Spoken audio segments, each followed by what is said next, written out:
Oke, buat bahas tentang pengantar IGD dan orthopedic emergency ini, saya akan memulai dengan mengajak teman-teman di sini buat berimajinasi sebentar. Bayangin ini adalah teman-teman semuanya. Teman-teman ini adalah koas baru dan juga lagi stase bedah nih. Kebetulan stase ini adalah stase pertama kalian. Dan hari ini adalah hari pertama kalian masuk buat jaga IGD. Kalian datang ke IGD jam 7 pagi tuh. Terus tiba-tiba di IGD ada suara yang familiar. Wiu gitu ya. Jadi suara tiba-tiba kedengeran tuh suara ini. Ternyata di depan IGD tuh masuk mobil kayak gini. Aku nggak nemu gambar mobil polisi, dapatnya ini jadi ya ini aja. Dan di belakang mobil polisi itu ada sesosok manusia. Ada sesosok orang yang dia kondisinya kakinya kayak gini. Ini kakinya nih. Badannya kayak gini. Dan kepalanya seperti ini.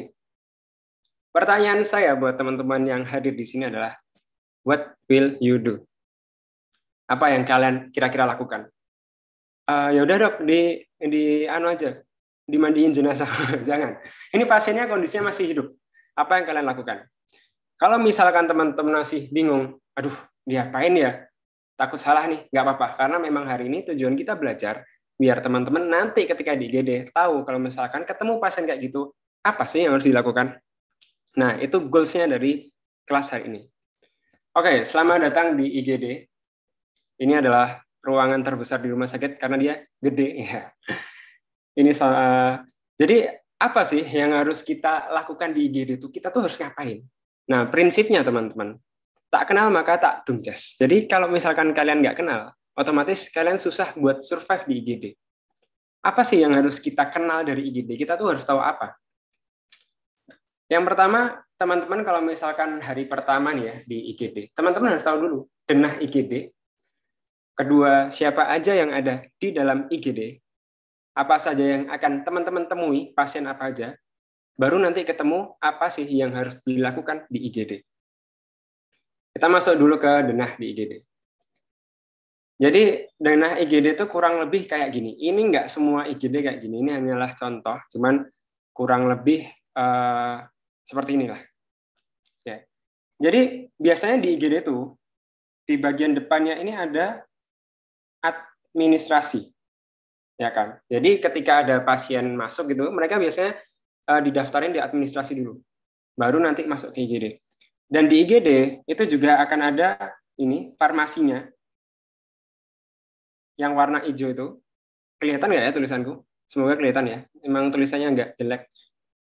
Kemudian di dalam IGD itu nanti ada beberapa zona. Ada zona yang di sini warnanya merah. Ini adalah buat yang gawat darurat. Ada yang kuning. Ini buat pasien lainnya.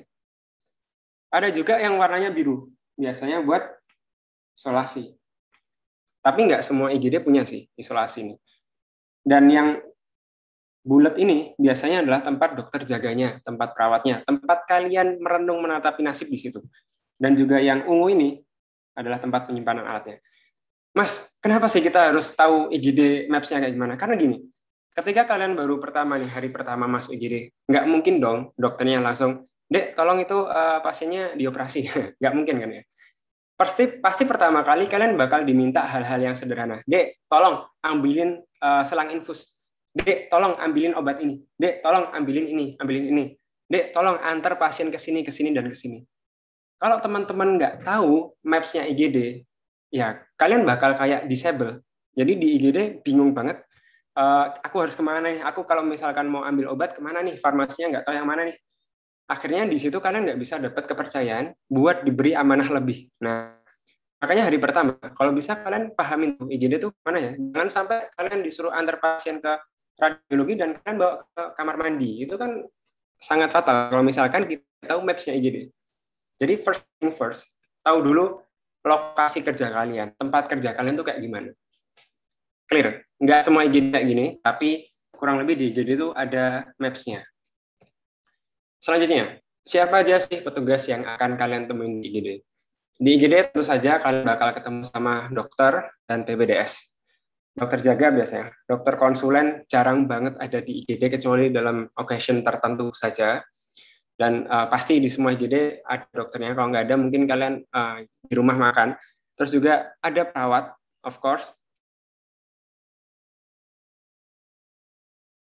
Ada juga petugas lab dan radiografer.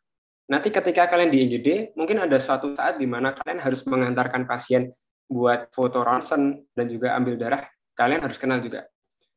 Ada juga admin. Admin ini aku tampilin di sini karena ketika kalian nanti ya di IGD, terus kalian butuh pasien buat presentasi gitu. Dan pasiennya kebetulan dari IGD udah diantar ke Bangsal. Biasanya aku tanyanya ke admin, Pak, tadi pasiennya dibawa kemana? Nah, itu makanya teman-teman harus kenal dengan admin juga. Kemudian ada cleaning team.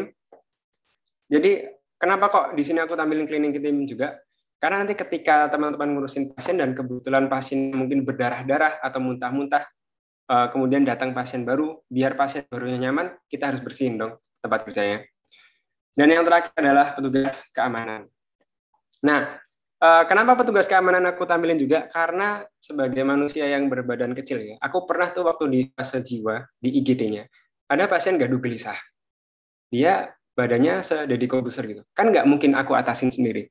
Otomatis aku minta bantuan petugas keamanan. Pak, tolong pegangin dong. Ini mau saya suntik. Nah, jadi atau misalkan kalian ada pasien yang kebetulan beratnya berlebih dan kalian harus pindah dia dari kasur ke kasur lainnya, penting banget kita ada petugas keamanan buat bantuin kita.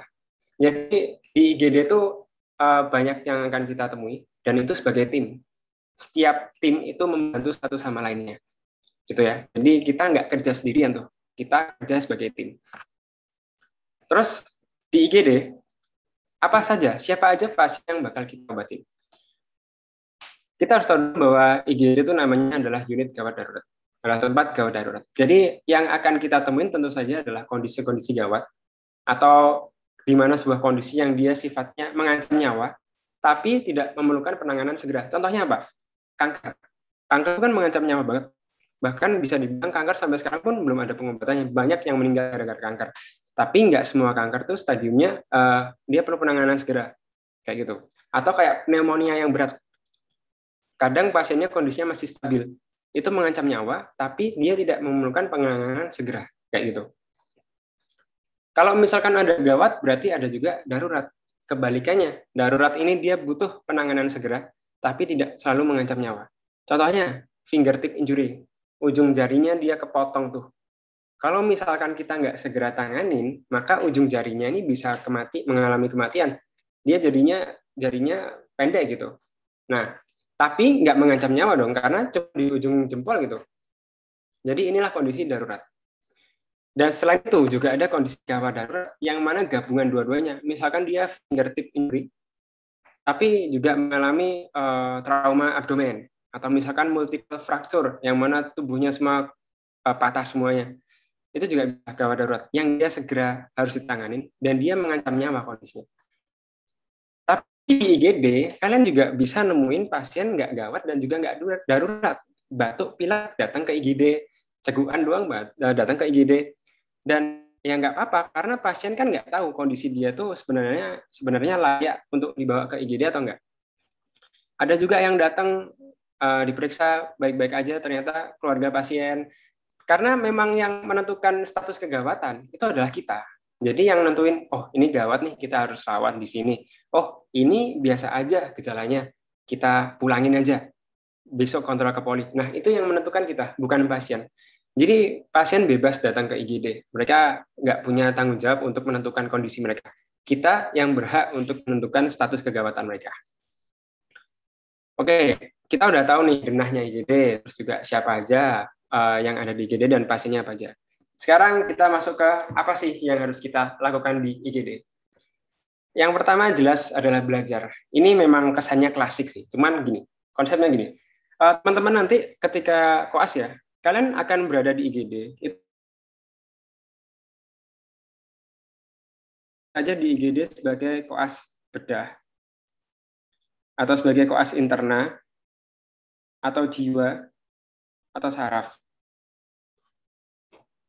Kan biasanya bedah interna jiwa saraf itu ada jaga IGD-nya. Nah, ketika kalian di koas bedah, maka tujuan utama kalian di IGD ya belajar kasus-kasus bedah. Sehingga kalau di IGD kalian ketemu pasien bedah, itu adalah jatah kalian belajar. Utamakan itu dulu. Jadi jangan sampai teman-teman nanti rebutan gitu sama teman kalian yang beda stase. Misalkan ada pasien interna, kalian koas bedah, kalian rebut pasiennya. Karena apa? Karena ketika kita koas nanti, itu ada istilahnya, kan kita lagi belajar ya. Ada istilah kegiatan aktivitas ilmiah yang namanya morning report. Nah, morning report itu intinya adalah kalian menceritakan pasien yang kalian dapat di IGD untuk dipresentasikan ke konsulen. Jadi kalian bisa aja jaga sampai jam 3 pagi, terus besoknya morning reportnya jam 7 pagi.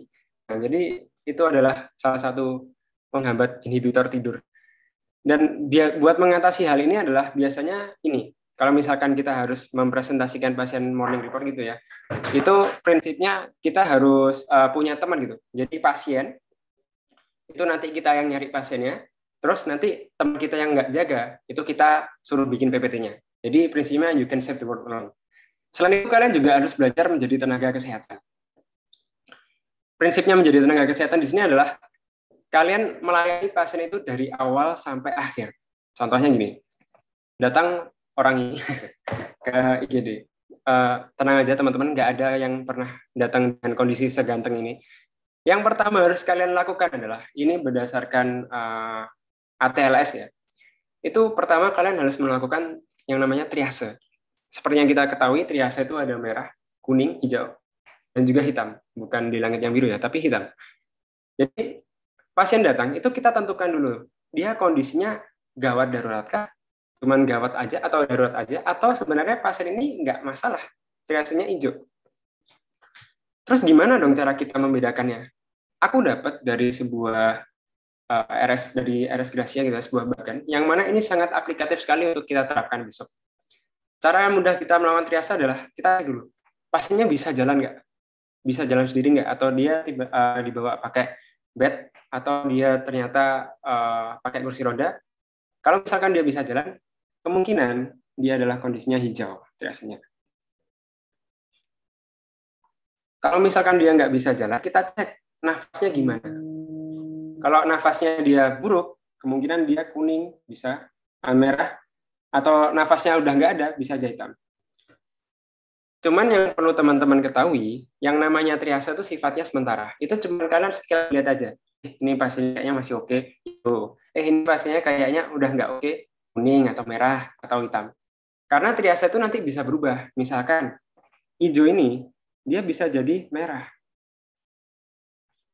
Kuning bisa jadi hijau, merah bisa jadi hijau. Kalau udah hitam, nggak bisa jadi hijau, kecuali bisa menghidupkan orang mati gitu kan, hitam udah meninggal.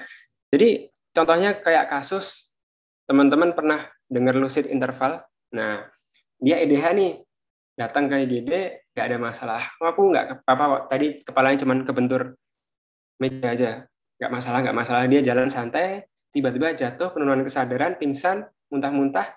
Kita CT scan, ternyata ada perdarahan di epiduralnya. Jadi hijau bisa jadi tambah parah, merah pun bisa jadi tambah baik. Itu karena triase itu fungsinya kita seleksi di awal tuh. Bukan misalkan udah hijau ya udah selamanya hijau, enggak kayak gitu. Terus setelah kita triase tuh ya, kita tentukan ini pasien trauma atau non trauma. Karena nanti kita harus menentukan penata laksananya berdasarkan ini. Setelah itu nanti pasiennya kita bawa ke bed. Ini kecepatan nggak? Kalau misalkan kecepatan bisa bilang. Karena aku tidak bisa membaca pikiran. Enggak ya? Aman ya? Oke, aku anggap aman. Teman-teman ada terlalu cepat atau tidak? Oh, aman. Silakan, aman. Dokter. Bentar. Oke, lupakan tulisan Alkastar di bawah. Ini bukan promo. Jadi kita bawa ke bed pasiennya. Terus selanjutnya adalah kita lakukan asesmen dan juga penata laksanaan awal. Asesmen ya. Mungkin teman-teman udah kenal dengan istilah ini ya, ABC. Dan yang kalau sekarang nih, itu bukan cuma ABC, tapi kita tambahin juga D sama E. Oke, apa itu ABCDE? Nanti di akhir akan aku jelaskan secara lebih terperinci, cuman aku kasih gambarnya dikit dulu. Jadi ABCDE itu singkatan dari airway, breathing, circulation, disability, dan exposure. pasien datang, kondisi misalkan dia pasien trauma gitu ya. Oh ya, ABCDE ini khusus untuk pasien trauma ya teman-teman. Ini khusus untuk trauma. Pasien datang, itu kita cek pertama adalah airway-nya dulu, jalur nafasnya. Kira-kira ada hambatan nggak? Udah, itu aja. Prinsipnya airway itu ada hambatan nggak di jalur nafasnya. Terus setelah itu breathing-nya. Kira-kira ada nggak sih yang menghalangi dadanya dia tuh untuk mengembang? Sesimpel itu. Misalkan pasien datang, kecelakaan, ternyata dia pakai bajunya terlalu sesak gitu. Atau ternyata di dadanya ketumpuan batu. Nah, berarti kan ada yang menghalangi dadanya untuk mengembang. Baru kemudian circulation. Kalau misalkan pasien trauma kan sering banget kita lihat dia berdarah-darah gitu. Nah, itu circulation, kita amankan dulu. Terus disability, dalam artian disability ini adalah dia ada penurunan kemampuan secara luhur atau enggak. Sebelumnya bisa jalan, sekarang jadi nggak bisa jalan. Sebelumnya sadar, sekarang nggak sadar. Itu disability. Berarti ada before dan after-nya. Kemudian exposure. Exposure ini lebih ke arah lingkungan, environment-nya. Karena bisa aja pasien trauma gitu, dia mengalami hipotermi karena lingkungannya ternyata terlalu dingin. Atau dia justru kepanasan, kayak gitu. Kita harus perhatikan itu. Dan ketika kita lakukan asesmen awal gitu ya, pasien trauma, kita cek A, B, C, D, E itu sambil kita tata laksana. Jadi misalkan dia airway-nya ternyata ada sumbatan kemasukan batu gitu atau bakpo gitu. Oh, ini kayaknya kemasukan bakpo nih. Terus teman-teman karena nggak tahu, lanjut ke breathing. Padahal pasiennya kondisinya sekarang lagi kesumbat nafasnya. Nggak boleh gitu. Jadi ketika kita tahu, ada sumbatan, langsung kita sikat, hilangin sumbatannya. Breathing, ada hambatan, langsung kita hilangkan hambatannya. Gitu. Jadi A, B, C, D, E ini harus langsung kita lakukan juga dengan simultaneous resuscitation, penata laksanaan secara langsung. Kalau misalkan A, B, C, D, E ini aman ya, nggak ada masalah, kita lanjut ke secondary survey dan history taking. Maksudnya gimana nih? Jadi pasien tadi nih kecelakaan kakinya, ya kan? Itu aman nih ABCD, mungkin circulation, dia ada perdarahan ya kan, kita udah hentikan perdarahan. Baru nih kita sambil tanyain, Bu, kok bisa sih kecelakaan? Nah, itu nanti kita tulis dalam lembar asesmen gawat darurat. Ini di IGD ada. Jadi teman-teman waktu di IGD tugasnya adalah ngisi ini nih, asesmen gawat darurat.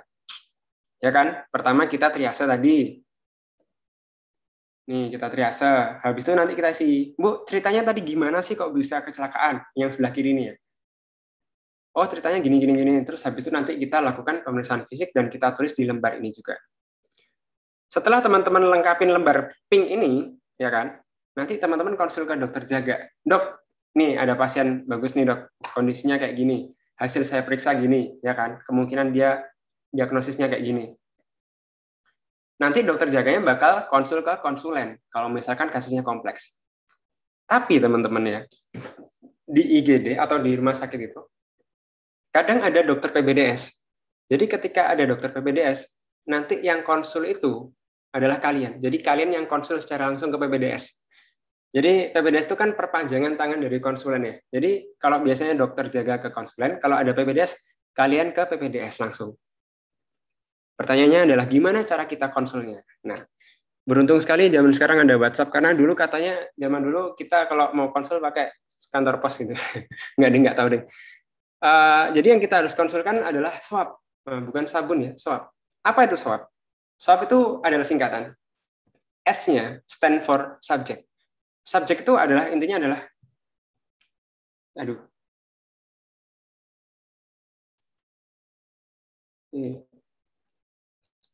subjek itu intinya adalah cerita dari pasien. Cerita. Bu, tadi bisa jatuh gimana sih ceritanya? Udah itu, sesimpel itu. Kemudian objek itu adalah objektif ya. Oh ya, itu adalah hasil pemeriksaan kalian. Oh, tadi jatuhnya gini. Oke, saya periksa ya, Bu. Nah, kalian hasil periksanya itu masuknya di objek. Setelah kalian periksa dan kalian udah tahu ceritanya, pasti dong kalian punya kira-kira ini diagnosisnya apa. Nah, itulah yang masuk dengan assessment, DX-nya. Setelah kalian tahu nih, oh aku udah tahu nih diagnosisnya ini, aku udah tahu ceritanya, aku juga udah periksa. Selanjutnya apa? Apakah kalian tinggal pulang? Tentu saja tidak. Kalian akan memberikan planning atau usulan. Pasiennya enaknya diapain ya?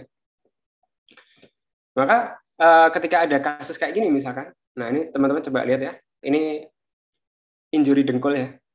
Dan kemudian setelah kita ronsen, kita tanya anamnesis dan kita periksa, kita ronsen juga, hasilnya kayak gini nih. Ini teman-teman lihat yang hijau ini normal ya. Yang patah di sini ya, ternyata ada patahan di sini.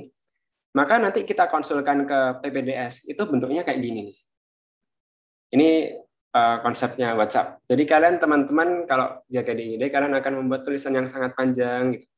Kalau selama koas kemarin kalau dikumpulin mungkin udah bisa jadi satu buku. Jadi bikin kayak gini. Isinya kayak gini. Pertama pembukaan tentu saja. Assalamualaikum dokter, izin melaporkan dari IGD. Kemudian kita cantumkan identitasnya.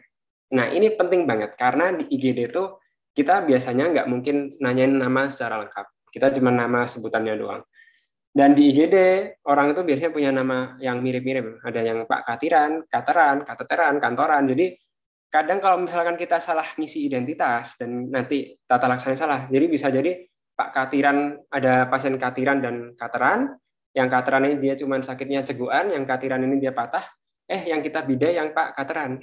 Ceguan tapi dibidai. Makanya kita identitas harus benar. Terus subjektif kayak yang aku bilang tadi. Subjektif adalah ceritanya gimana sih? Oh, ceritanya kecelakaan, motor tunggal, jatuh sendiri saat melewati lubang, jatuh ke kanan. Berarti kan S ceritanya. Oh, gimana sih hasil pemeriksaannya? Primary survey-nya clear dok, kemudian secondary survey-nya oke normal. Berarti secondary survey itu kayak TTV ya. Dan juga pemeriksaan lainnya. Terus juga status lokalis genodextranya ditemukan ini dok, ada pembengkakan, ekskoriasi, kemudian dari palpasi ya, feel. Kalau di trauma itu kita pakai loop feel move. Kalau teman-teman biasanya di bedah atau di interna itu pakainya IAPP, inspeksi, auskultasi, perkusi, palpasi perkusi. Kalau di orto biasanya pakainya loop feel move. Setelah kita tahu diagnosisnya, setelah kita tahu objektifnya dan subjektifnya, kita kasih tuh assessment. Oh, ini kemungkinan close fracture patella dextra dok. Kalau misalkan pasien ini dia juga punya keluhan di bidang lain, misalkan bidang bedah umum ya, kita sertakan juga. Tapi yang kita konsulkan ya yang sesuai dengan konsulennya kita atau PPDS-nya. Terus kita usulkan dok di ORIF patella secara elektif. Dan kita kirimkan ke PPDS-nya gambar klinisnya, radiologisnya. Gitu. Nah, itu adalah cara kita konsul. Biasanya kita bisa konsul sepanjang ini dan cuman dibalas Y. Ini benar-benar terjadi, jadi semoga teman-teman mengalaminya kok gitu. Oke, setelah konsul apakah kita boleh pulang? Oh jangan, kasihan pasiennya. Kita tunggu dulu advis balasannya. Jadi kita tunggu dulu. Nah ini yang biasanya bikin agak lama kita pulangnya, karena dokternya kadang juga balasnya lama gitu. Misalkan pasien tadi ya, balasannya oke deh, ACC, MRS, masuk rumah sakit ya, pro operasi, pasang infus, bla bla bla bla bla bla. Nanti kita tulis tuh di bagian yang kanan.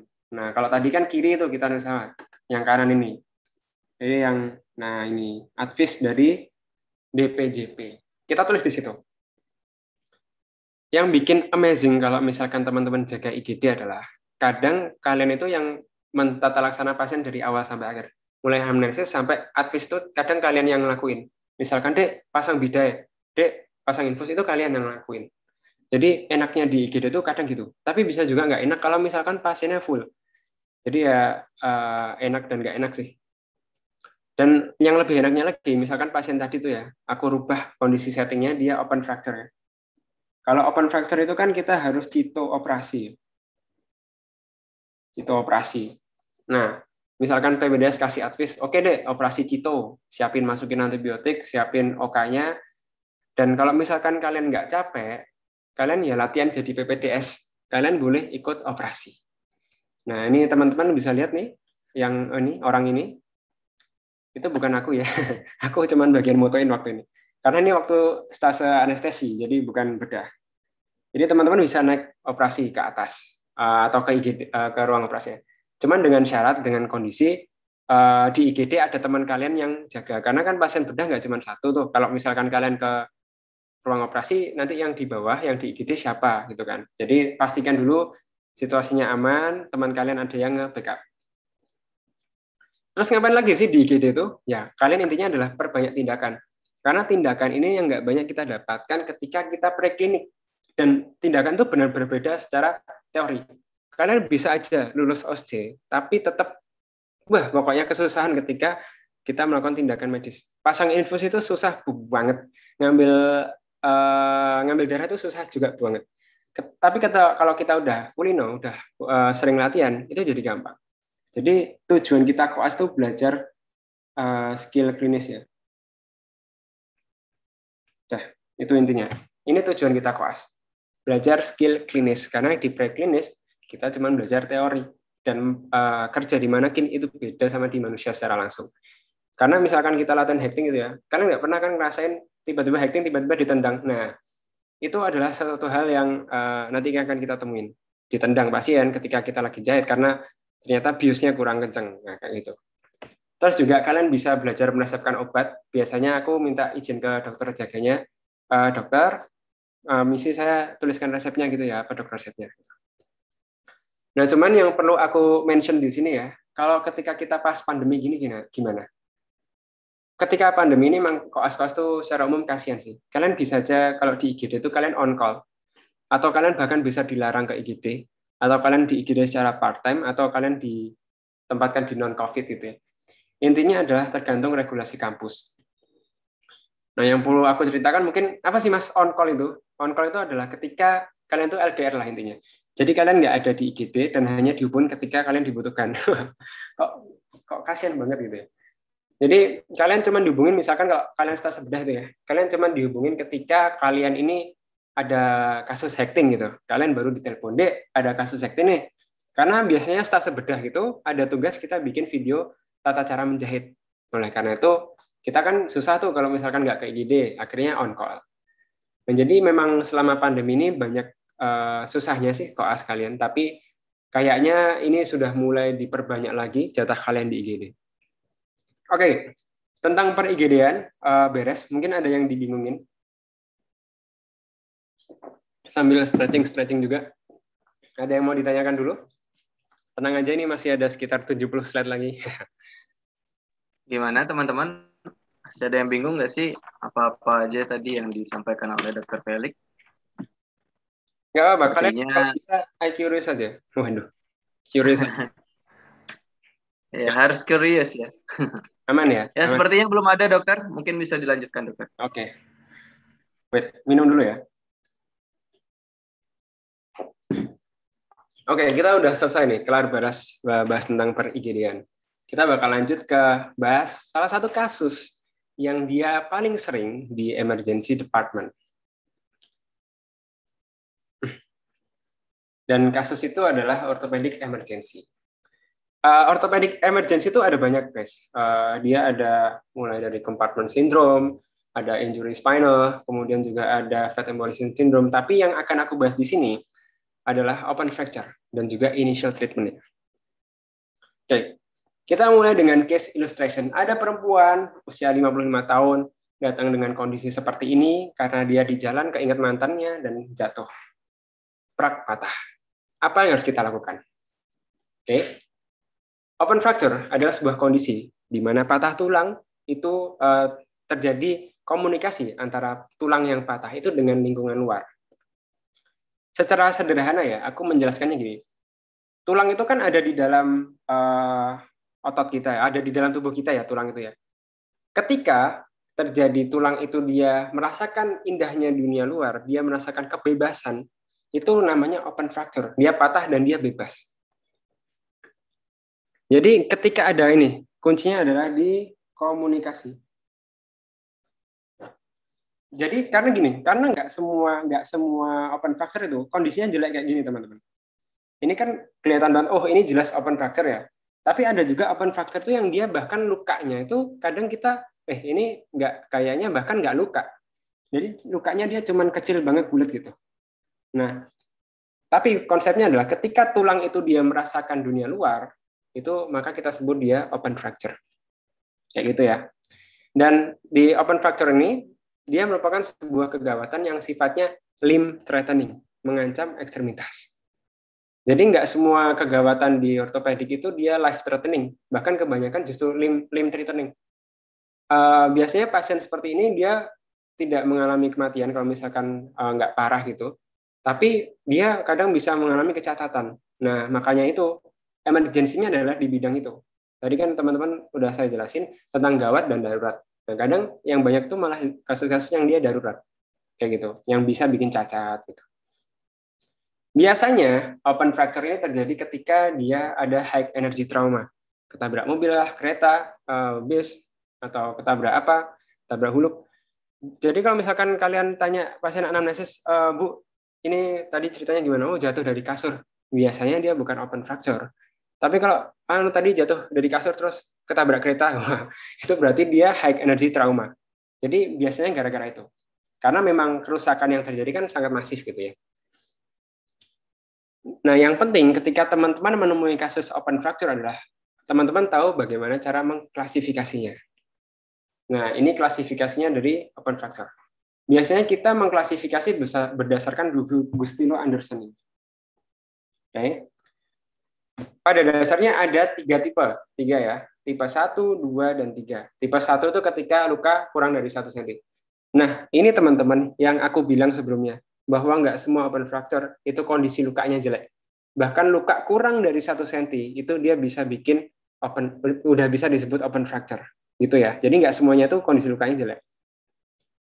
Terus ada tuh tipe 2 yang mana lukanya tuh lebih dari 1 cm sampai 10 cm ya. Tapi fracture-nya tidak kominutif.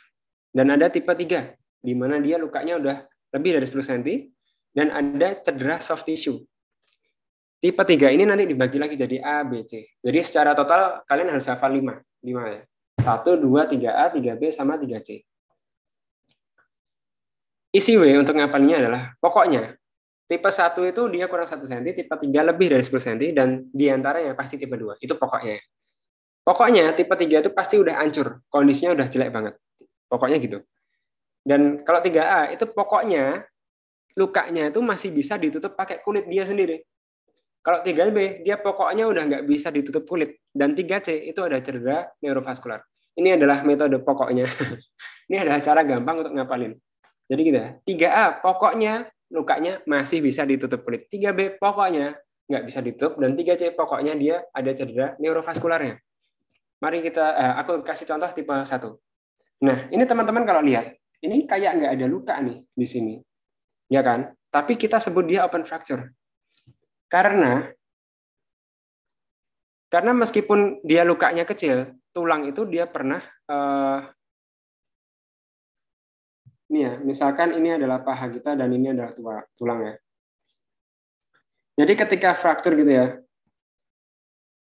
itu kan dia gini, lek ini, nggak sampai keluar tuh. Cuman ketika dia patah gini, kan otot kita tuh masih punya daya kontraksi ya, sehingga dia bisa balik lagi posisi semula. Jadi ini 1, 2, sorry gambarnya kalau miring, karena emang aku nulisnya sedang miring. 3, gitu ya. Jadi, nah ketika ini, dia tuh bisa menimbulkan luka. Ini bisa menimbulkan luka. Yang mana lukanya itu kecil ukurannya. Karena emang dia cuman kayak, teman-teman bisa lihat videoku ya, dia cuman tek gitu dong. Jadi karena elastis ototnya, dia ditarik lagi, dia kelihatannya tulangnya di dalam, masih di dalam, tapi sebenarnya dia udah ketemu sama dunia luar nih di sini nih. Nah, inilah yang bisa biasanya masuk di grade 1. Nah, kayak gini nih. Nah, ini teman-teman kalau lihat, dia cuman kayak gini doang lukanya. Tapi ini sebenarnya tulang udah keluar. Terus gimana dong Mas cara kita bedainnya? Biasanya nanti dia bakal mengalami yang satu, oozing blood. Atau apa? Darahnya nyerocos terus. Jadi kalau misalkan bayangin teman-teman, kalau misalkan ada luka yang sekecil itu ya, biasanya kan darahnya nggak banyak nih. Tapi ini ngalir terus darahnya. Nah, teman-teman bisa curiga, ini nggak selalu ada sih. Cuman teman-teman bisa curiga, oh kemungkinan ini dia open fracture. Karena lukanya kecil sih, cuman dalam. makanya darahnya keluar. Atau juga akan ada fat, ada lemak di situ. Lemak dalam darahnya, dia mengap-ngap lemak. Ini juga bukan tanda pasti, cuman bisa teman-teman dapatin kayak gitu. Grade 1 clear ya? Ada yang dibingungin dari sini? Kalau misalkan bingung nggak apa-apa. Kadang aku juga bingung.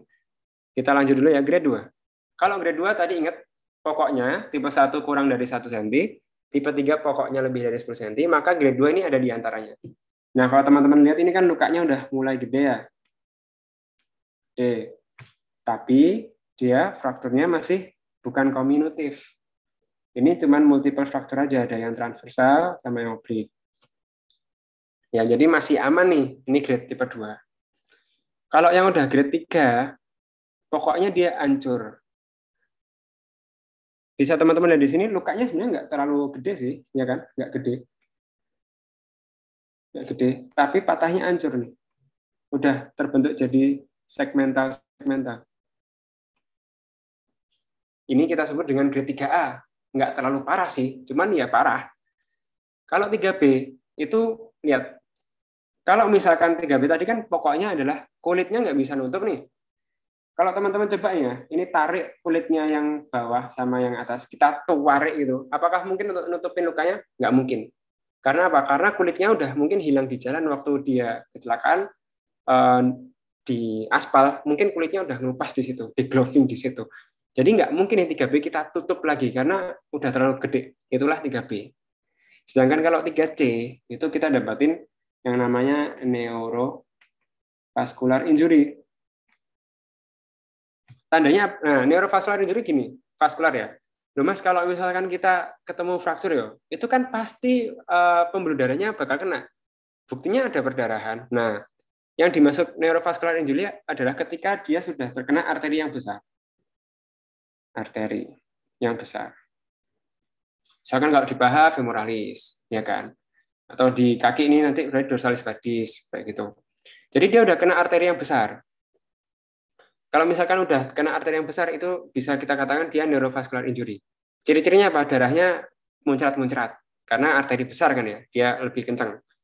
Terus juga bisa jadi dia bagian distalnya atau bagian bawah dari injurinya itu mengalami penurunan sensasi, penurunan gerakan karena dia ada gangguan di neurovaskularnya.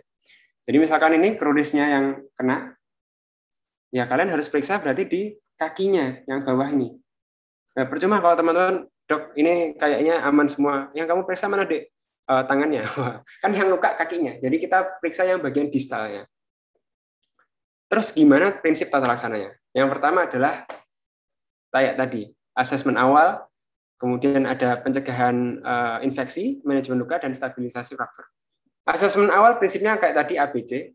Gini teman-teman, prinsipnya open fracture itu kan kebanyakan limb threatening ya. Dia tuh bahaya sih buat ekstremitas kita karena bisa bikin cacat dan lain sebagainya. Cuman ketika ada pasien yang berdarah-darah kayak tadi, kadang kita lupa.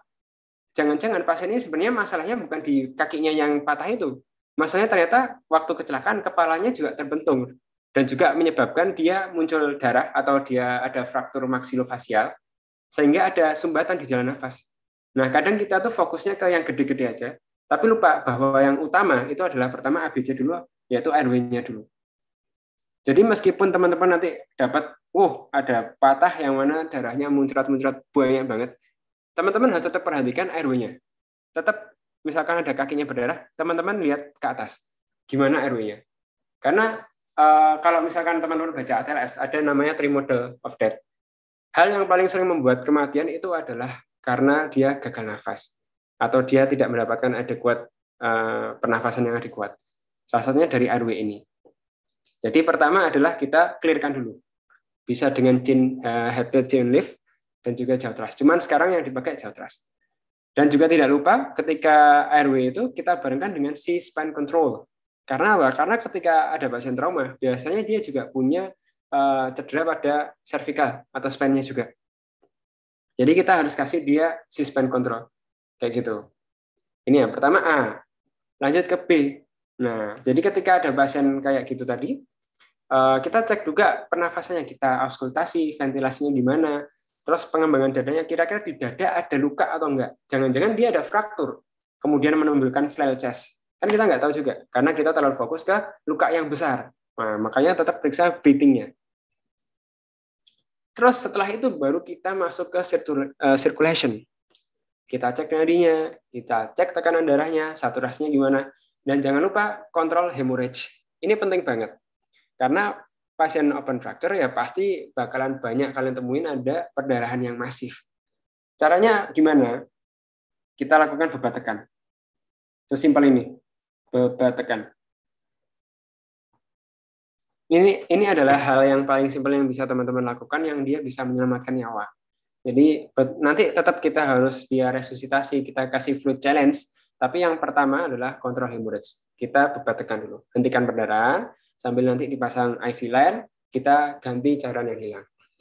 Buat materi tentang resusitasi cairan mungkin akan kita bahas ke depan ya, karena kalau kita bahas sekarang nanti aku yang ketiduran. Lanjut dengan disability. Nah, disability ini kita cek dulu neurologic evaluation ya. Jadi kesadarannya gimana? Pasiennya datang kondisi tidak sadar atau kondisi sadar dan kemudian menjadi tidak sadar. Kemudian pasiennya awalnya apakah ada disabilitas dalam neurologiknya, ada kelumpuhan atau tidak, itu yang kita cek di disability. Kemudian adalah exposure, pasien datang, misalkan apakah ada, misalkan dia jatuh di trotoar gitu, apakah ada batu yang menancap, kan batu ada yang tajam-tajam gitu ya, ada batu yang nancap, atau misalkan dia masih pakai baju tuh, kan sering ya pasien datang trauma dia pakai baju misalkan jas motor yang tebal gitu ya, itu kita harus buka tuh jas motornya, kita periksa ada nggak ya luka-luka yang mungkin ketutupan jaketnya. Nah, jadi exposure itu salah satunya selain environment, lingkungan, juga apa yang melekat pada pasien. Kalau misal ABCDE sudah, kayak tadi, kita cek secondary survey, head-to-toe evaluation. Intinya adalah kita harus menyingkirkan adanya life-threatening injury. Injury-injury yang dia bisa mengancam nyawa. Kemudian teman-teman, kita lakukan local assessment terhadap lukanya yang tadi. Jadi kan tadi ada open fracture-nya, itu setelah ABCDE aman, baru kita cek kondisi lukanya kayak gimana. Jadi jangan kebalik, kita fokus ke lukanya dulu, kita klasifikasi dulu open fracture-nya, pasiennya udah nggak ada, udah kembali ke asalnya, karena kita lupa ABC-nya. Ingat, ini sering banget ditanya konselin. Yang pertama ABCDE, itu yang pertama. Pokoknya trauma ABCDE. Oke, kayak gini ya. Terus selanjutnya, setelah kita lakukan asesmen awal dan langsung diresusitasi tadi ya, kita lakukan pencegahan infeksi. Orang dengan open fracture gitu ya, dia tuh kehilangan kulitnya, dia terekspos tulangnya. Tulang tuh nggak ada vaskularisasi yang banyak. Tulang tuh mudah terinfeksi. Makanya kita harus kasih dia antibiotik sesegera mungkin. Jadi antibiotik ini kalau sekarang tuh dia langsung wajib kita kasihkan kalau pasien open fracture. Obat pilihan antibiotiknya apa? Kalian bisa pakai coamoxiclav, tapi juga yang sering aku pakai biasanya di rumah sakit adalah cephalosporin, golongan cephalosporin. Kalau berat kita bisa kasih metronidazole. Ini yang biasanya menentukan ininya sih dari advisnya PPDS-nya kayak gitu. Jadi ini ya, mencegah infeksi. Nah, ini adalah pilihan antibiotiknya. Teman-teman boleh screenshot karena kalau aku jelaskan satu persatu mungkin akan terlalu banyak memakan waktu. Ini bisa kalian screenshot. Ini adalah pilihannya. Nanti bakal berguna ketika kalian di IGD. Kira-kira apa sih antibiotiknya buat pasien ini sebelum dia berangkat ke ruang operasi? Karena pasien dengan open fracture pasti di cito operasi. Kecuali dia menolak. Ada kok yang menolak. Selain infeksi yang selain infeksi itu ada infeksi khusus spesifik yang dia juga dicegah, yaitu infeksi tetanus. Nah, jadi pada pasien open fracture seringkali dia lukanya kotor. Jadi kita harus curiga tentang tetanus. Makanya kita kasih profilaksis anti tetanus, terutama pada tetanus prone wound, luka-luka yang dia rentan terhadap tetanus. Misalkan dia jatuhnya di selokan, di kubangan gitu kan, jatuh di apapun ya, di masa lalu, waduh bukan. Itu jadi kita kasih dia anti tetanus, terutama pada orang-orang yang dia justru nggak pernah dapat vaksin atau lupa vaksinnya kapan. Ini ya dosisnya. Dan buat teman-teman sekalian, kalau misalkan ditanya gimana caranya kita kasih injeksi anti tetanus, itu adalah secara intramuskular. Ini sering banget teman-teman aku dulu juga pernah salah. Gimana cara kasih anti tetanus di IV meninggal pasiennya? Karena gini, anti tetanus itu seringkali membuat dia anafilaktik, reaksi anafilaktik. Oleh karena itu banyak dari obat anti tetanus yang dia oleh FDA ya, Food Drug Association itu belum di approve untuk dia IV. Mostly dia diberikan secara intramuskular. Kecuali nanti ada namanya IGIV, ya kan? Itu yang memang dia boleh diberikan secara IV. Tapi secara umum ATS baik yang dia dari kuda, kan ATS ada yang dari kuda, ada yang dari human itu kita kasih secara IM, gitu ya. Jadi nggak ada yang IV ya, kecuali yang IGIV. Ini sering ditanyakan. Oke, ini boleh teman-teman screenshot juga. Intinya adalah ketika pasiennya belum pernah dapat suntikan ATS dan juga lukanya kotor, intinya disuntik ATS. Kemudian adalah perawatan luka. Jadi gimana nih? Kan tadi udah nih, pasien datang ABCDE aman. Kita kasih antibiotik, kasih anti tetanus. Terus kemudian kan ada lukanya tuh. Kita lakukan wound toilet. Nah, wound toilet itu adalah pada prinsipnya ya kita irigasi. Kita bersihkan lukanya. Kalau teman-teman luka jatuh kan kita alirin dengan air. Prinsipnya sama. Cuman tekniknya kita agak beda nih. Kita kan lukanya kotor nih. Kita pakai teknik jet lavage irrigation. Apa itu jet lavage irrigation? Kalau mungkin teman-teman ada yang punya kamar mandi, oh iya, kamar mandi yang ada jet spray-nya, itu kan kencang ya. Jadi jet lavage irrigation itu prinsipnya kita mengirigasi dengan agak kencang. Jadi disemprot gitu. Tujuannya biar apa? Ya biar pasir-pasirnya tuh luruh, biar ada kotoran tuh juga ikut luruh. Itu adalah jet lavage irrigation. Jadi agak kencang gitu. Terus jangan digosok. Ini bukan bukan minyak gosok, jadi jangan digosok ya, karena itu bisa bikin makin lukanya makin parah. Dan ditutup dengan kasa steril yang sudah dibasahin pakai NaCl. Kalau ada perdarahan kita elevasi. Ya ini jet lavage prinsipnya kayak gini ya. Nah, wound covernya dia pakai kasa steril yang udah dibasahin biar dia nyaman ke pasiennya dan juga biar sel-selnya tetap terhidrasi. Karena kan kalau misalkan open fracture, lukanya tuh rentan terhadap nekrosis. Nah, Mas, perlu nggak sih kalau misalkan open fracture yang udah kepleh-kepleh kayak gini kita lakukan pembidaian? Secara prinsip itu masih perlu. Kita perlu melakukan imobilisasi. Minimal kita bungkus dia. Jadi misalkan kasus yang ini ya, yang agak parah ini, ya dia biar nggak kepleh-kepleh gitu, masa kita bawa ke ruang operasi kondisi kepleh-kepleh gitu, ya kita balut pakai kasa steril tadi dan juga basah, terus kita pokoknya kayak dibuntel gitu. Kenapa perlu kita bidai juga? Karena bidai itu bisa mengurangi gerakan yang tidak diperlukan, dan gerakan itu kan bisa menimbulkan rasa nyeri ya. Jadi biar pasiennya nggak nyeri dan juga nggak terjadi pendarahan banyak. Jadi kalau misalkan nggak memungkinkan untuk dibidai karena terlalu kepleh, ya sudah kita balut aja, biar dia menyatu gitu. Jadi biar nggak terpisah gitu. Atau misalkan kayak gini kan ini yang kiri ya, masih mungkin nih untuk dibidai. Jadi kita balut, putar, terus kita pasang bidai. Gitu. Jadi masih, kalau aku baca dari Apply itu masih imobilisasi. Memang agak susah sih, tapi perlu. Nah, sebagai koas, tanggung jawab kita sampai tadi.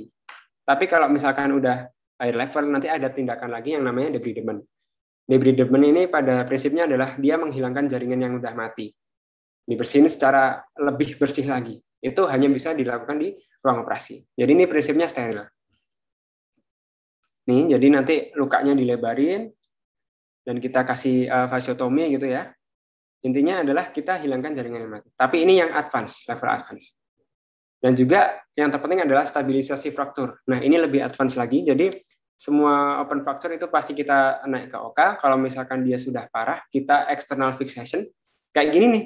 Jadi benar-benar ada pasien yang dia, ini bukan baju Iron Man, emang dia fiksasinya di luar gini. Karena mungkin dia soft tissue-nya terlalu parah. Sehingga susah banget kalau kita pasang dia internal fixation. Ini namanya external fixation ya. Jadi ini adalah salah satu mekanisme stabilisasi fracture. tadi kok nggak disebutin tentang anti nyeri, boleh nggak sih kita kasih anti nyeri? Secara prinsip boleh, itu adalah supportive treatment-nya. Prinsipnya pakai step ladder ya, karena open fracture itu sudah sakit, jadi jangan dikasih paracetamol ya, itu tar kayak digelitikin doang. Kita langsung kasih yang dia weak opioid atau yang strong opioid. Kalau biasanya aku pakainya tramadol, bukan aku, maksudnya di rumah sakit dulu waktu kelas itu tramadol. Tapi kalau udah sakit banget, kan kita lihat dari fast score-nya, itu bisa dikasih morfin. Oke, jadi kesimpulannya kalau misalkan teman-teman ketemu open fracture, kita asesmen awalnya harus pas, kemudian pencegahan infeksi juga harus pas, kemudian jangan lupa antibiotik, anti tetanus, dan juga stabilisasi fracture. Kalau buat teman-teman mungkin imobilisasi fracture lebih tepatnya. Oke, sekian dari saya. Mungkin ada teman-teman yang ingin bertanya. Iya, luar biasa sekali materinya Dokter Felix. Udah serasa jadi konsulen ya. Waduh, konsul. Oke, teman-teman mungkin ada yang mau bertanya dulu. Ya, Muhammad Alif Ramadan, raise hand, monggo silahkan. Mau open mic atau dari chat silahkan. Assalamualaikum dokter. Mohon maaf ini open mic aja nih. Oh iya, boleh, silahkan. Boleh. Ini izin bertanya. Maaf agak berisik. Izin bertanya kepada dokter Felix. Kan tadi kalau di gambarnya itu di swab pembidayaan itu masuk planning ya dok. Nah itu berarti kita melakukan pembidayaan ketika udah ada advice dari konsulen atau gimana nih? Oke, pertanyaan yang sangat bagus sekali. Sebentar ini gimana caranya ya? Pertanyaan yang bagus, monggo silakan Dokter Felix. Oke, secara prinsip ya, tentu saja kalau misalnya ada higher wewenang yang lebih tinggi, kita melakukan tindakan itu berdasarkan wewenang yang lebih tinggi. Cuman seringkali kita melakukan pembidayaan sebelum dapat advice pembidayaan biasanya. Karena kita udah tahu kalau ini nanti pasti dibidai.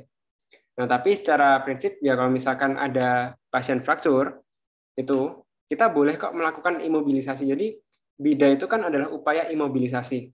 Yang mana itu sebenarnya masuk dalam penata laksanaan awal. Itu misalkan tanpa advis pun sebenarnya kita nggak apa-apa melakukan pembidaian kayak gitu. Karena dia masuk dalam penata laksanaan awal. Tapi yang nggak boleh misalkan dia belum dapat advis udah kita operasi. Itu kecuali kalau kita udah advance gitu nggak apa-apa. Jadi kalau bidai itu karena dia termasuk dalam penata laksanaan awal, jadi itu boleh kita lakukan. Dan itu diadvis oleh dokter jaga pun nggak masalah. Kalau koas itu sebenarnya kalian harus menunggu semua advis karena kalian koas itu nggak punya wewenang sebenarnya. Jadi kalian tuh harus menunggu semua advis. Cuman karena pada settingnya kita adalah juga dianggap nakes, jadi ya karena itu tata laksana awal kita lakukan. Gitu. Yang penting tahu tekniknya ya. Jadi jangan melakukan sesuatu yang kita nggak tahu tekniknya. Karena bidai itu kalau kita misalkan preklinik itu kan pokoknya yang penting 2 sendi, ya kan, terus 2 sisi. Tapi kan ketika open fracture gitu, ya dia ribet banget pasiennya berontak lah. Yang jadi tekniknya harus benar. Pun kita melipatnya nggak boleh membalutnya nggak boleh kekencangan karena ada orthopedic emergency lain yang namanya compartment syndrome. Dan biasanya itu terjadi karena salah satunya pembidaian yang terlalu ketat. Gitu. Itu Alif, apakah bisa menjawab? Semoga menjawab. Oke, dok. Boleh izin bertanya lagi nggak, dok? Boleh, Lip. Ini terkait teknis pas pelaporan swabnya sih, dok. Kalau misalnya, kan tadi di slide awal itu tuh swabnya, kalau nggak salah cuman planningnya hanya ditulis rujuk ORIF kalau nggak salah ya. Pokoknya ada tulisan ORIF-nya aja gitu. Nah, terus habis itu di yang batches di swab selanjutnya tuh ada yang lebih lengkap gitu, dok. Nah, kira-kira kalau misalnya pelaporan swab itu tuh kita harus benar-benar lengkap atau hanya tulis yang harus dirujuk aja gitu, dok? Saya aku tampilin ya. Nah. Ini ya, Liv, maksudnya Liv ya? Iya, dok. Itu kan pro ORIF aja, dok. Iya, kalau ini itu benar-benar tergantung banyak hal ya. Tergantung oleh mahasiswanya, tergantung oleh dokter PPDS-nya.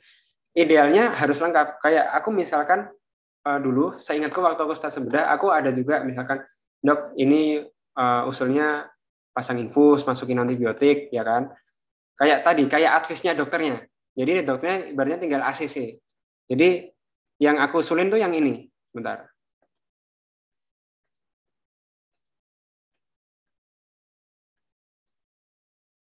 Nah, yang aku usulin tuh yang ini. Dok, op elektif, usulnya pasang infus, ATS, stabilisasi, dan perawatan luka. Biasanya usulnya yang ini. Cuman itu nanti tergantung dokternya, PPDS. Biasanya dokternya juga cuman, wes lah, pokoknya gitu. Nah, kalau aku menyarankan ke Alif, itu kalau bisa kayak gini. Karena ini biar bisa jadi belajar nih. Jadi kita tahu usul kita kalau misalkan diterima artinya keren, ya kan? Berarti ternyata gini, ternyata tindakan saya benar. Kalau misalkan nanti di setting IGD. Tapi kalau usulan teman-teman, kan planning itu usulannya. Kalau nggak diterima berarti, ternyata ini salah. Berarti aku harus belajar lagi. Berarti yang benar ternyata kayak gini, kayak gitu. Jadi kalau bisa bahkan usul sebanyak-banyaknya, sedetail-detailnya. Misalkan ini kan usulnya cuman pasang infus gitu ya. Pasang infus dok dengan tetesan dengan NaCl tetesan berapa? 8 ppm misalkan. Terus injeksi ATS dengan dosis gini dok. Stabilisasi bidai, enggak. Terus apa lagi ya? Perawatan luka dengan wound dressing ini dok, kayak gitu. Cuman pada prakteknya kan kadang kita mengonsulkan lebih dari banyak sekali pasien sehingga ngetiknya kan cukup lama tuh. Jadi ya biasanya usulnya seadanya. Cuman kalau misalkan bisa lengkap, lebih baik lengkap. Kayak gitu Alif. Oke dok, terima kasih banyak dok. Pertanyaan yang luar biasa ya dari Alif ya, sangat praktikal ya. Ya, insya Allah Alif sudah siap besok. Besok jaga bareng. Jadi kesimpulannya itu seperti misalnya pasien sesak itu ya dok ya, berarti kita datang langsung kita pasangkan nasal kanul itu boleh gitu ya dok ya. Ya. Kalau misalnya pasiennya fraktur mungkin kita bisa stabilkan dulu atau kita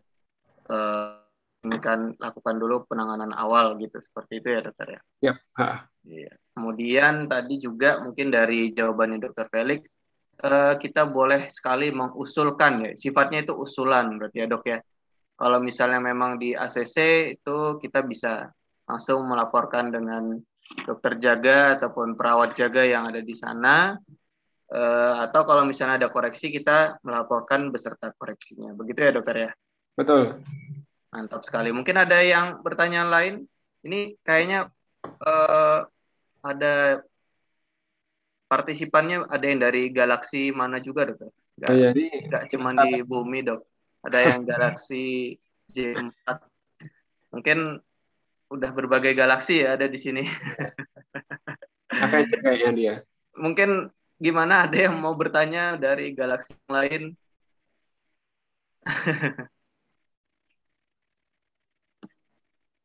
Boleh tanya apa aja.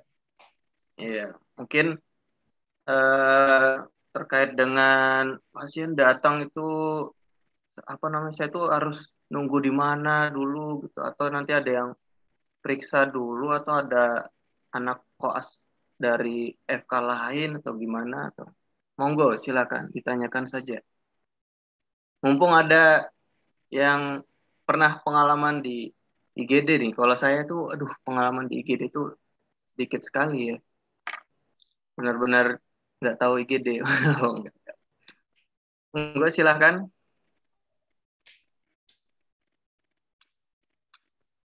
Ada mungkin? Ya, silakan Mas Jody. Mungkin mau open mic ya, oke, silakan. Iya, Dokter Ivan. Izin bertanya, Dokter Felix, sebelumnya terima kasih atas materi yang disampaikan. Mungkin mau bertanya penting nggak penting aja ya ini, Dokter, untuk lebih menggambarkan visual atau memvisualisasikan nanti ketika kita di IGD nanti, kira-kira untuk beberapa kasus itu, kasus yang sering itu yang mana ya? Kan tadi ada Dokter Felix menyinggung juga, ada juga kasus yang amazing-nya itu kita bisa memberikan tata laksana dari awal sampai selesai kayak gitu. Nah, itu kira-kira kasus yang tersering itu apa? Kemudian kasus mana yang kita itu membutuhkan bantuan dokter lain untuk melakukan tata laksananya. Terima kasih Dr. Felix, Dr. Ivan. Iya, pertanyaan yang juga praktikal sekali ya dari Jody. Monggo silahkan Dokter Felix untuk dijawab. Oke, jadi makasih. Itu pertanyaan yang bukan penting nggak penting, tapi pertanyaan yang penting, Dok. Jadi kalau untuk kasus sendiri di IGD ini karena dia sifatnya kegawat darurat, jadi dia benar-benar kita tidak bisa prediksi. Cuman kalau misalkan dari pengalamanku, yang paling banyak satu tentu saja adalah pasien trauma. Karena ketika terjadi pasien trauma, maka dia kan biasanya orangnya panik tuh dibawa ke IGD trauma. Selain itu juga banyak pasien contoh-contoh kasus kegawat daruratan lainnya kayak pasien stroke, kemudian ada cedera kepala berat. Nah, mana yang harus kita butuh bantuan dokter dari lini yang lain? Ya tentu saja kita balik lagi ke kompetensi dasar kita. Jadi misalkan dia kasusnya kasus yang 4, ya itu berarti kita harus bisa tata laksana dari awal sampai akhir. Kayak gitu. Kalau misalkan kompetensinya bukan 4, ya itu berarti kita perlu advis, perlu konsul ke dokter jaga, bukan ke dokter jaga, ke PPDS atau ke konsulen terkait dengan kasusnya. Nah, yang aku maksud penata laksanaan dari awal dari akhir tuh dalam artian misalkan pasien fraktur tadi ya, itu jadi dari awal itu bukan aku yang menentukan tata laksananya, di advis, tapi yang ngelakuin advisnya adalah aku. Jadi misalkan, Dek pasang bidai, Dek ini masukin antibiotik ya, nanti kita naikkan ke OK. Itu nanti aku yang dorong ke OK, aku yang dorong ke laboratorium, aku yang dorong dia periksa ronsen, ya kan. Nanti waktu operasi ikut bantuin operasi. Jadi kayak gitu. Itu serunya di IGD. Tapi untuk kasusnya kalau interna ada banyak. Jadi misalkan di kebetulan kan dulu koasnya di Madiun. Itu banyak banget kasus yang namanya chronic kidney disease kalau di interna. Apakah di rumah sakit lain juga sama? Belum tentu, karena mungkin dia secara epidemiologi rakyatnya, lingkungannya beda. Di Madiun itu banyak banget rujukan dari sebuah pondok pesantren. Jadi banyak juga kasus infeksi demam berdarahnya, kayak gitu. Jadi untuk kasus terbanyak itu benar-benar nanti tergantung dengan di mana teman-teman ditempatkan. Tapi secara umum, pasien trauma banyak, pasien sesak-sesak nafas itu juga banyak. Dan kalau sesak nafas ya kita penata laksananya sampai dia bisa bernafas dengan lega kembali. Misalkan asma, kita nebul gitu ya. Kalau misalkan pasien asma atau pasien CKD, kalau CKD sih paling nanti tetap endingnya bakalan dirawat inapkan dan nanti untuk hemodialisa jadi kita tata laksananya nggak sampai advance gitu. Kayak gitu sih Jody. Mungkin belum bisa menjawab karena aku harusnya kalau kayak gini menampilkan epidemiologi, tapi kurang lebih gambarannya kayak gitu. Karena setiap rumah sakit juga beda sih, setiap daerah. Gimana? Oke, terima kasih. Siap. Jadi mungkin saya menyimpulkannya begini ya, mungkin dokter ya. Karena mungkin IGD itu kadang seperti yang dokter bilang tadi itu, ada yang mungkin nggak tahu bahwa kasusnya itu nggak gawat. Misalnya radang tenggorokan gitu ya dok ya. Jadi datang jam 8 malam ke IGD gitu ya dok. Dia bilangnya keluhannya itu, aduh tenggorokan saya tuh sakit dok gitu. Ternyata setelah diperiksa itu, oh ini faringitis gitu. Nah itu mungkin teman-teman bisa eh, memaksimalkan ya. Bahkan kalau di beberapa center itu boleh sampai mengusulkan terapi dan memberikan langsung resepnya. Mungkin seperti itu ekstrimnya ya dok ya. Tapi mungkin juga ada kasus-kasus yang seperti dokter Felix bilang tadi, seperti stroke yang mungkin juga sering ya ke IGD itu. Nah itu waktu kita periksa itu kita laporkan ke dokter jaga atau GP ya, mungkin seperti itu dokter. Kemudian nanti beliau yang akan meneruskan atau ada residennya atau ada PPDS-nya seperti itu. Mungkin kurang lebih seperti itu ya dokter ya. Ya, memang kasus IGD itu banyak sekali ya teman-teman. Bahkan tiap departemen mungkin ada ya kulit atau HT itu sering. Apalagi dokter Felix ini langganannya itu. Kalau kulit itu wah Stephen Johnson syndrome itu yang jarang-jarang ditemui. Bahkan dia sering banget tuh, sampai aduh pokoknya mantap dokter Felix ini. Ya mungkin ada pertanyaan lain. Satu lagi mungkin terkait dengan IGD. Ya, mungkin satu lagi melihat waktu. Monggo, silahkan.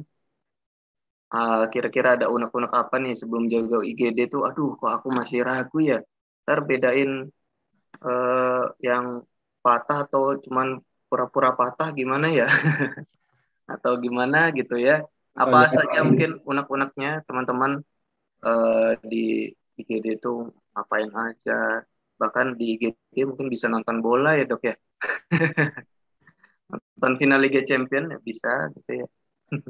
Mungkin ini deh, Van. Aku mau nyoba nampilin satu gambar. Oh ya silakan dok. Teman-teman bisa bantu nentuin ini kira-kira Gusti Lo Anderson grade berapa nih? Oh iya boleh, silakan dok. Mungkin untuk teman-teman bisa dari chat ya atau open mic bisa Nih, menjawab. Nah ini kira-kira berdasarkan klasifikasi open fracture Gustilo Anderson yang dipaparkan oleh Dr. Felix tadi itu, kira-kira grade ini berapa nih? grade berapa ya? Wah ini Udah kalau muncul? Udah muncul ya? sudah dok. Kalau benar kayaknya dapat hadiah ya dok dari ini, hadiahnya kartu vaksin. Enggak ya? Oh ada yang jawab nih dari Galaxy, Masya Allah. Ada Tiga dari Galaxy J6 itu. jauh-jauh dari galaksi, jawab 3C. Oke, Yang lain. mantap sekali. Yang lain mungkin Ini udah bisa teman-teman lihat ya, tulangnya kayaknya mencopot kalau keluar. kalau saya ini kayaknya 3A ya dok. Aduh kayaknya salah deh. Ahlinya ini Dokter Felix. Ya ini Mas 3C Ivan tadi juga, ya dari Galaxy ya. Dr. Ivan. Galaxy Gimana J4, ada yang lain 3C. mungkin? Galaxy yang lain nggak mau kalah dong. Galaxy J4 masa kalah dengan Galaxy tetangga? Ayo. Atau wah, Mad Scientist bilangnya 3C. Mantap. Dokter Mada bilangnya 3C juga. Wah, mantap. Ya, mungkin Dokter Jody dan yang lainnya di sini ada banyak nih. Satu lagi mungkin jawaban belum dijawab oleh Dokter Felix. Ini rata-rata 3C nih, Dok. Saya ditinggal sendiri nih, Dok. 3A. Mungkin biar aku lebih spesifik, aku kasih ini nih. Neurovaskular distal dari pasien, normal. Wah, Nah, kayaknya jadi ini 3A atau 3B kira-kira? wah, jangan-jangan saya yang dapat hadiah ini, Dok. Gak apa-apa, nanti kita sharing ya, Van ya. Ya, mungkin tadi udah dikasih clue, ternyata Neurovaskular neurovaskular distalnya distalnya masih baik ternyata. Berarti apa dong ini? Wah, ini ingat kalau 3A pokoknya adalah apa? Kalau 3B 3B, Dok. apa? Nah, Dokter Mada bilangnya 3B dan Dokter Siregar bilangnya juga 3B, Dok, kalau gitu. Yakin Ada lu yang ini 3B-nya banyak. Nah, mungkin mau pilih tirai yang lain? wah, saya juga masih kalah ini, Dok. Mungkin bisa dijelaskan saja, Dok, apakah ini 3A, 3B atau 3C mungkin, Dokter? Jadi ingat teman-teman. Udah ya, berarti ya aku coba bantu jelasin ya. 3A itu adalah pokoknya dia kulitnya itu masih bisa mengcover lukanya. Mengcover tulangnya, ya kan? Kalau disebut 3B itu adalah ketika terjadi bone expose. Bone expose. Yang mana tulangnya itu dia tidak bisa tercover lagi sama kulitnya. Nah, kalau teman-teman lihat di gambar ini kan emang kelihatan tulangnya dia mencotot keluar tuh. Tapi kalau misalkan kita posisikan tulangnya dengan benar, maka ini sebenarnya kulitnya masih bisa nutupin tulang. Nah, kalau yang 3B itu kayak gini nih. Nah, ini kan udah kita lurusin, ya kan? Tapi lihat tuh, tulangnya masih kelihatan. Maka kasus yang ini itu kita sebut dengan Gustilo Anderson yang 3A. Karena kalau misalkan kita lurusin tulangnya tuh, ya kan? Itu nanti kulitnya masih bisa mengcover. Nah, itu yang membedakan 3A sama 3B. Nah, ini sering jadi pitfall sih. Jadi kejebak di situ. Jadi meskipun tulangnya mencotot keluar, tapi ketika kita lurusin dan kulitnya masih bisa nutupin lukanya, nutupin tulangnya, maka itu masih masuk dalam 3A. Dan kalau 3C yang udah kayak gini, itu nggak apa-apa. Berarti nanti habis ini kalau misalkan ada kasus kayak gitu, bisa jawab. Jadi ini 3A ya teman-teman ya. Mantap. Berarti yang benar adalah Dr. Ivan. Selamat Dr. Ivan. Wah, Terima Anda tidak kasih, mendapat dokter. apa-apa. Iya. Mungkin ada Ternyata pertanyaan. berarti itu ya dok ya. Berarti kalau misalnya dia ada degloving atau hilang gitu ya dok ya, bagian kulitnya atau ototnya sehingga dia nggak bisa ditarik-tarik lagi, itu berarti masuknya 3B gitu ya. Betul.